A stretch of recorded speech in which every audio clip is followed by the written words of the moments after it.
안녕하세요. 다큐 1팀 발표를 맡은 안현주입니다. 올해 2020년은 정말 다사다난한 해였는데요. 그 중에서 코로나19 사태를 빼놓을 수 없습니다.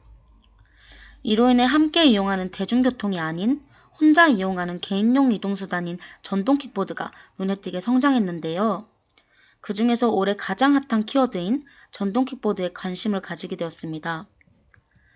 여러분은 전동 킥보드가 2019년에 비해 사용자 수가 6배나 증가해 현재 약 21만 명이나 사용하고 있다는 사실을 알고 계신가요? 사용자가 늘어난 만큼 킥보드가 대량 공급되고 규제가 완화되면서 연령층도 확대되었습니다. 그런데 우리는 전동 킥보드와 관련된 많은 사건들을 접하고 있는데요. 그 이유는 아직까지 개인용 이동수단에 대한 규제들이 허술하고 안전의식이 낮기 때문입니다. 그렇다면 우리는 이대로 사용해도 괜찮은 것일까요? 저희는 이러한 의문을 가지고 프로그램을 기획하게 되었습니다. 앞서 말씀드렸다시피 킥보드의 대중화로 다양한 연령층들이 사용할 수 있게 됐는데요. 이 때문에 10대부터 40대까지 함께 시청할 수 있도록 MBC 실화탐사대가 방영 중인 토요일 오후 8시 50분으로 시간대를 정하게 되었습니다. 저희는 이 다큐를 통해 킥보드를 탈 때 지켜야 할 것, 조심해야 할 것을 알린다는 의미로 킥보드 사용 설명서로 프로그램 제목을 정하게 되었습니다. 다음 내레이션입니다. 윤호윤호 씨는 안정된 진행 실력과 열정을 가지고 있고 실제 전동 킥보드 사용자이기도 합니다. 저희는 이 부분을 이용해 윤호윤호 씨가 직접 킥보드를 사용하고 안전실험에 참여하는 모습을 보여줄 예정인데요. 이를 통해 사용자의 입장에서 시청자와 공감대를 잘 형성할 수 있을 것이라 생각해 선정하게 되었습니다. 전동 킥보드의 사용자 수가 증가한 만큼 생산량도 매해 증가해 다양한 공유 킥보드 업체들이 주변에 자리 잡고 있는데요. 이 전동 킥보드들이 단순히 출퇴근용을 넘어서 이용되고 있다고 합니다. 저도 전동 킥보드를 이용하는 사람들 중 한 명인데 신기한 게 정말 많더라고요.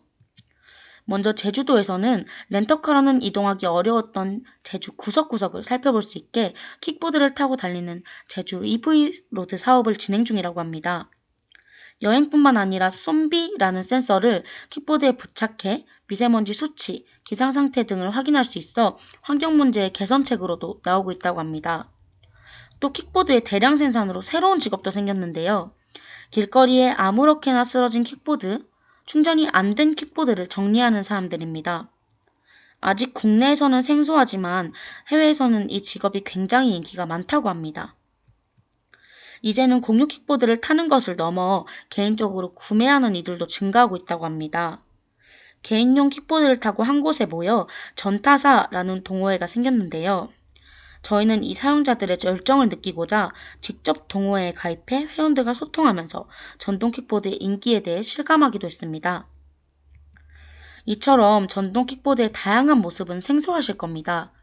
반면에 킥보드로 인한 각종 사건 사고들은 많이 접해보셨을 건데요. 그중 몇 가지 사건에 대해 짚어보면 먼저 4월 13일 부산에서 전동 킥보드 운전자가 사망한 사건과 10대 학생 2명이 킥보드 한 대를 같이 이용하다 택시와 충돌한 사건이 있었습니다. 당시 운전자들은 면허도 없었을 뿐더러 안전장비도 착용하지 않은 상태였고 탑승 인원까지 초과했는데요. 면허증이 있어야만 이용할 수 있는 것을 어떻게 사용했었던 걸까요? 이는 타인의 면허증, 사물의 사진 등을 찍어도 인증이 가능했기 때문에 사용이 가능했었던 것입니다. 이 면허 인증을 둘러싸고 정부, 업체, 사용자 모두 서로의 잘못이라는 입장인데요. 허술한 시스템에 대한 대책도 마련하지 않고 연령층을 완화하는 것이 옳은지 짚어보고자 합니다. 또 실제 거리에서 킥보드 한 대를 여러 명이 타는 모습을 많이 보셨을 건데요. 개인용 이동수단은 한 명이 타야 하는 것이 맞지만 제재하지 않기 때문에 2명이던 3명이던 아무렇게나 이용하고 있는 상황입니다. 심지어 의무화 대상인 보호장비 착용에 대해서도 대부분의 시민들은 경각심을 가지고 있지 않았습니다. 이는 경찰 또한 눈에 띌 때만 단속하는 일명 랜덤 단속을 하고 있기 때문입니다. 경찰은 관할 서마다 규제가 다르다는 이유로 손을 놓고 있었는데요. 저희는 이러한 내용을 바탕으로 탑승인원 초과와 보호장비 미착용에 대한 위험성을 각인시켜주고자 합니다. 다음은 무려 25톤짜리 화물차에 치여 50대 킥보드 운전자가 사망한 사례입니다. 이는 화물차 운전자의 시야에서는 전동 킥보드 운전자가 전혀 보이지 않았고 이와 같은 사각지대의 위험성을 알리기 위해 승용차, 트럭, 화물차를 이용해 사각지대 실험을 진행할 예정입니다. 뿐만 아니라 킥보드는 온몸이 노출되어 이용하는 만큼 겨울철 빗길, 빙판길에서는 제동거리가 더욱 길어 조심히 이용해야 하는데요. 실험을 통해 안전의 중요성도 강조할 예정입니다. 한번 사고가 일어나면 큰 부상으로 이어지는 전동 킥보드. 다치면 보상을 받을 수 있을까요? 네, 전동 킥보드가 관련된 사고가 많이 발생하자 이들을 보호하기 위해 참 좋은 오토바이 운전자 보험이 생겼는데요. 이름은 오토바이지만 개인용 이동수단을 이용하는 분들이라면 모두 가입이 가능하고 사고 발생 시 보상을 받을 수 있다고 합니다. 해외에서도 우리나라처럼 전동 킥보드를 이용하고 있는데요. 상황은 마찬가지였지만 사건 사고에 대비한 모습은 전혀 달랐습니다. 개인 번호판을 부착하거나 운행 시간을 제한하거나 인도 주행을 금지하는 등 확실한 규제뿐만 아니라 사용자 개인에게 책임감을 부여하고 있다고 합니다. 이를 통해 시민들의 안전의식을 높이고 확실한 제도의 필요성에 대해 질문을 던져볼 예정입니다. 섣부른 대중화로 우리의 안전신호에 빨간불이 켜졌는데요. 점점 커지는 허점의 구멍을 가릴 수도 모른 채 할 수도 없는 상황입니다.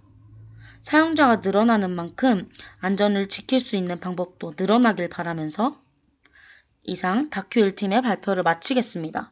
감사합니다.